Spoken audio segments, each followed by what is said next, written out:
संगमनेर तालुक्यातील चिंचोली गुरवमध्ये धक्कादायक प्रकार। नमस्कार, आपण पाहत आहात CG न्यूज महाराष्ट्र। एक महत्त्वाची बातमी समोर येते। आज संपूर्ण महाराष्ट्रात आषाढी एकादशीचा सण अत्यंत भक्तिभावाने आणि उत्साहात साजरा केला जात आहे। गावोगावी नागरिक उपवास, भजन आणि पूजेमध्ये मग्न असतानाच एका धक्कादायक आणि संतापजनक प्रकाराने स्थानिकांच्या भावना दुखावल्या आहेत। मेढे वस्ती परिसरात आज रात्री अचानक काही अज्ञात व्यक्तींनी मृत कोंबड्या फेकून दिल्याची घटना उघडकीस आली आहे। आषाढी एकादशीसारख्या पवित्र आणि मांगलेमय दिवशीच असा निंदनीय प्रकार घडल्याने संपूर्ण परिसरात तीव्र संताप व्यक्त केला जात आहे। या प्रकारामुळे परिसरात प्रचंड दुर्गंधी पसरली असून भावना दुखावल्याचा गंभीर आरोप स्थानिक नागरिकांनी केला आहे। या पवित्र दिवशी जाणीवपूर्वक शांतता आणि सुव्यवस्था बिघडवण्याचा किंवा धार्मिक भावनांना ठेच पोहोचवण्याचा हा प्रयत्न तर नाही ना, असा सवाल आता नागरिक विचारत आहेत। दरम्यान या प्रकारामुळे स्थानिक नागरिकांमध्ये प्रचंड रोष पाहायला मिळत असून दोषींवर तातडीने कडक कारवाई करण्याची मागणी केली जात आहे।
सगळ्यांना स्वप्न आहे आणि विशेष करून पोल्ट्रीधारकांना त्याच्या पक्षाची विल्हेवाट ज्या ठिकाणी लावायची आहे।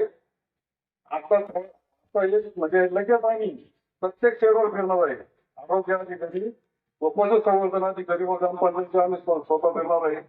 ज्याचा सोर्स खड्डा नसेल त्याला एक 4 दिवसाच्या मुदत आम्ही आपण देतो तर त्यांनी सोर्स खड्डा करायचा आहे। आणि सोर्स खड्डा काही सोर्स खड्डे असून बी ते लोक पक्षी त्याच्यात टाकत नाही, तर हे एकदम धोकादायक आहे सगळ्यांसाठी। गावाच्या आरोग्यासाठी तर धोकादायक आहे, पण पोल्ट्री व्यवसायासाठी अत्यंत धोकादायक आहे। कारण हे आपण पक्षी रस्त्यावर टाकल्यामुळं चिंचोली गुरवमध्ये बॉयलर इन्फेक्शन चालत नाही। 100% व्हायरल इन्फेक्शन झालेलं आहे।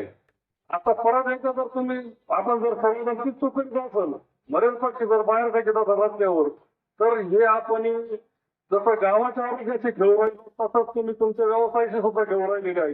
हे 100% प्रत्येकाला आता मध्ये आणि शेवटची सूचना आहे, याच्यानंतर जो कोणी पक्षी घेऊन सापडेल लॉकडाऊन टाकताना त्याच्यावर 100% कार्यवाही होईल आणि 100% त्याचं शेड बंद होईल। म्हणजे त्यांनी कोणी आधी दादागिरी किंवा अधिकारात किंवा नजर चुकीनं, म्हणजे आता आपण म्हणत नाही काही नजर चुकीने टाकीत असतील किंवा काही अज्ञानानं टाकीत असतील। NOC मिळणं पोल्ट्रीला एक साधा विषय नाही। एकदा कार्यवाही झाल्यावर पोल्ट्री धारकांना परत एकदा विनंती, एकदा कार्यवाही झाल्यावर पोल्ट्री व्यवसाय चालू होऊ शकत नाही। कारण आजूबाजूचे शेतकरी कंप्लेंट करणार, एक तर आता सगळं वातावरण दूषित झालेलं आहे, गाव चांगलं आहे म्हणून सगळं व्यवसाय चाललेला आहे, सगळ्यांना पैसे मिळतात, सगळ्या गावाला आनंद आहे। पण आपल्या व्यवसायाचा शेजाऱ्या पाजाऱ्याला अजिबात त्रास होऊ नये ही दक्षता आपण घ्यायची आहे।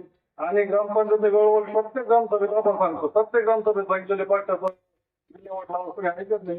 असा बाकी नाविलाजाने आम्ही कार्यवाही करणार आहे आणि सर्व पोल्ट्रीधारकांना त्याच्यावर सूचना आहे की सगळ्यांनी घरी पाहता आणि आरोग्य टीम पशुसंवर्धनाची टीम आणि आम्ही स्वतः प्रत्येकाच्या शेवर भेट देणार आहे। ज्याचा सोर्स खड्डा नसेल जिओ टॅगिंगना फोटो घेणार आहे। सोर्स खड्डासाठी 8 दिवसात सोर्स खड्डा घ्यायचा आहे आणि सोर्स खड्डा घेऊन ती कोणी रस्त्यावर टाकली आणि त्याचा आता CCTV कॅमेरा किंवा कुणीतरी फोटो काढणार आहे, तो फोटो आम्हाला मिळणार आहे।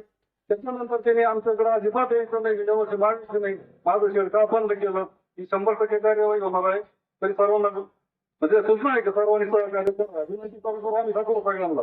विनंती केल्यानंतर ते असं झालं की ग्रामपंचायत काही करत नाही, हे कोणी करत नाही. तेव्हा आम्ही एखाद्याला सांगितलं की दादागिरी पक्ष आमच्या घरात हे सगळं बंद झालं.